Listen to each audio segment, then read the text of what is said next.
अरे हरीश भैया, बधाई हो। कैसन बानी? बॉलीवुड के सबसे बड़ कंपनी हंसराज फिल्म्स में मीटिंग फिक्स हो गई बा। अरे वाह।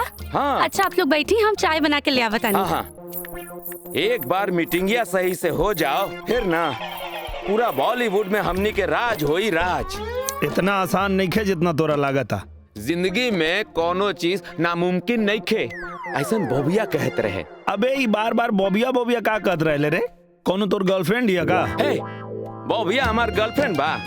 बॉबी लड़का के नाम बा, लड़की के नाम। अच्छा। हाँ, बॉबी मतलब हमार लंगोटिया यार रहे, जिगरी दोस्त। खेल में, पढ़ाई में, लड़ाई में, हर चीज में नंबर 1। देखला बॉबिया के पावर। हाँ? कहे के मतलब ई बा कि हमनी में इतना जिगरी दोस्ती रहे कि भोरे भोरे दोनों जन हाथ में हाथ पकड़ के दौड़े जात रहनी। हाथ में हाथ पकड़ के? हाँ, और दिन भर खेलला के बाद जब थक हार जात रहनी तो छत पे जाके रात में तारा गिनत रहनी, और हम तारा गिनत गिनत हम सूत जात रहनी। लेकिन बाबूया जब तक हमारा हाथ अपने हाथ में ना पकड़ ले ओकरा नींद ना आवत रहे।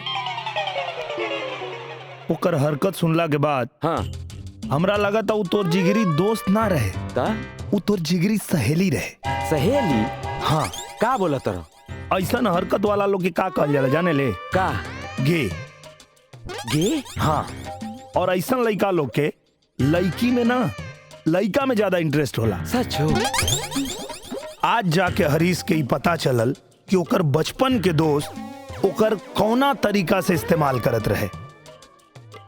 तब बॉबिया के ई नियत रहे। अच्छा, ई सब रहे बॉबिया के गणित। अब समझ में आइल।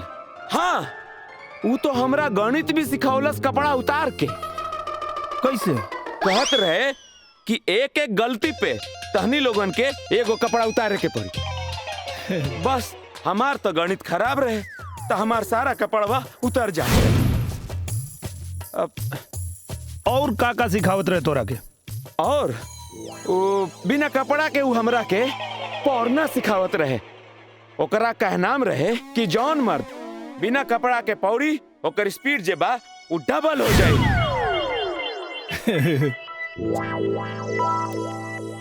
एगो बात बताओ, ये योगा में नग्न आसन होला का? फिर तो स्त्रीलिंग आसन भी ना होत होई। अब हमरा के सब समझ में आ गइल बा। हर मच्छर बॉबिया के हमरा पिछवाड़ा पे काहे लौकत रहे। अरे देख कैसे तोरे बॉबिया के पावर फेल भाई। तहरा तो हंसी छूटा था। हमार सारा बचपन बिना कपड़े में बीत गई और तहरा हंसी आवता। चाय ना चाय भाभी जी, चाय कैंसिल। का भइल? ना चाय चाय। अरे छोड़ी ना भैया, कमी तो उनकरा में रहे ना। हाँ हाँ हाँ, ओकरे में बा।